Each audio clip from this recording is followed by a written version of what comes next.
gaurkoan Bilbon, Gasteizen eta Iruñan elkartu gara autodeterminazioaren alde, Euskal Herriak Kataluniarekin bat eginez.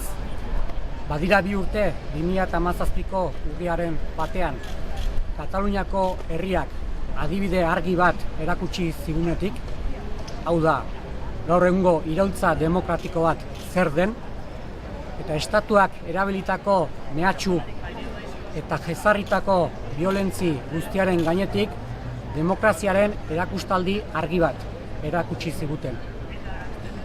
Gaur da unea, prozesaren epaia iristear dagoela. Egun hauetan atxiloketak, espetxeraketak eta montai polizialak ikusi ditugu. Eta horren aurrean garbi daukagu Euskal Herriak eta Kataluniak bi herriak bat eginik egin behar dugula aurrea. Argi eta ozen esan nahi dugu autodeterminazioa ez dela delitua. Argi eta ozen esan nahi dugu autodeterminazio eskubidearen aldeko defentsan tinko jarraituko dugula. Euskal Herriaren eta Kataluniar herriaren askatasun egarria sakoneko korronte bada. Eta sakoneko korronte bat den heinean, lehenago edo beranduago iritsiko da bere helmugara. Eta bide horretan baldintzak sortzen jarraituko dugu. Unea iristen denean prest egoteko. Kataluniak eta Euskal Herriak bat egitea esan bezala ezinbestekoa da. Indarrak batu behar ditugu. Dinamikak adostu behar ditugu. Estrategia bateratuak egin behar ditugu.